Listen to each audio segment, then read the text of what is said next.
given to the neophytes were substantially as follows.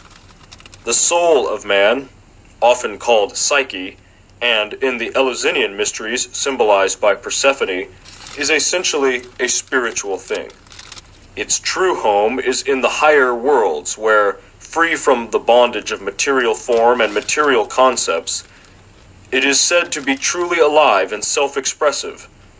The human, or physical nature of man, according to this doctrine, is a tomb, a quagmire, a false and impermanent thing, the source of all sorrow and suffering. Life is expressive. The soul seeks to be articulated and expressed fully.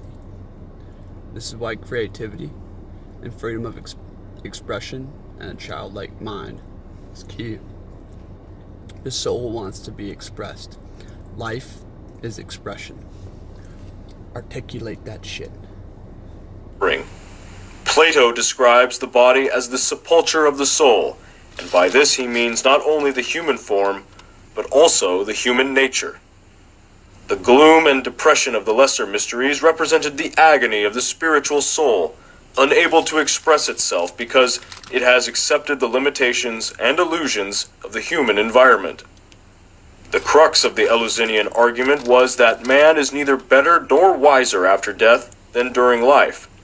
If he does not rise above ignorance during his sojourn here, man goes at death into eternity to wander about forever, making the same mistakes which he made here. If he does not outgrow the desire for material possessions here, he will carry it with him into the invisible world, where, because he can never gratify the desire, he will continue in endless agony. Dante's Inferno is symbolically descriptive of the sufferings of those who never freed their spiritual natures from the cravings, habits, viewpoints, and limitations of their plutonic personalities. Those who made no endeavor to improve themselves, whose souls have slept during their physical lives, passed at death into Hades, where, lying in rows, they slept through all eternity as they had slept through life. To the Eleusinian philosophers, birth into the physical world was death in the fullest sense of the word, and the only true birth was that of the spiritual soul of man rising out of the womb of his own. That's so fucking funny. Physical birth is death. You're already dead. What are you dying for? You're already dead. Life is the second birth, the second breath. Fleshly nature.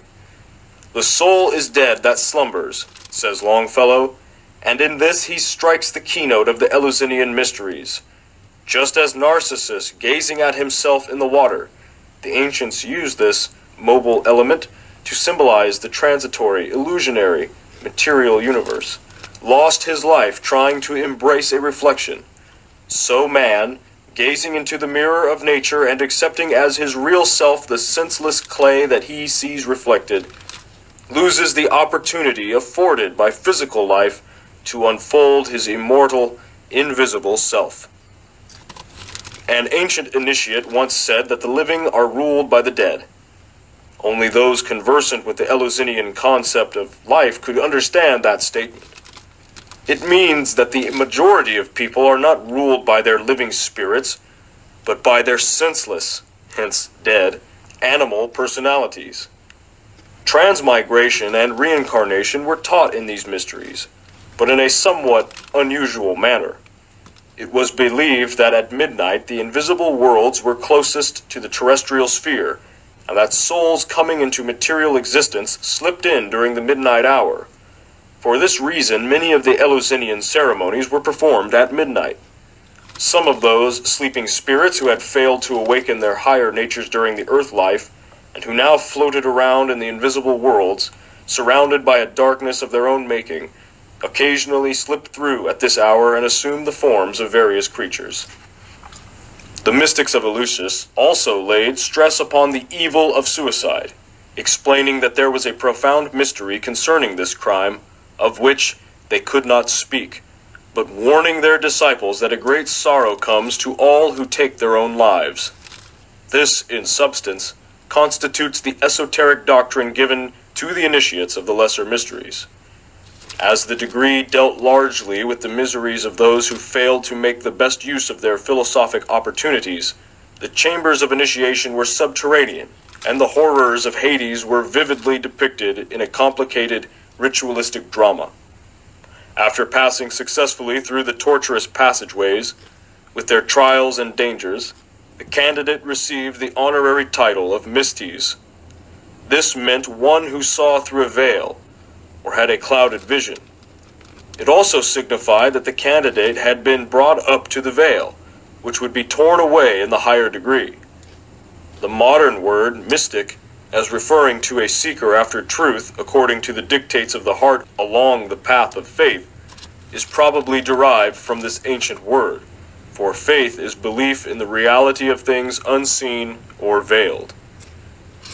The greater mysteries, into which the candidate was admitted only after he had successfully passed through the ordeals of the lesser, and not always then, were sacred to Ceres, the mother of Persephone, and represent her as wandering through the world in quest of her abducted daughter.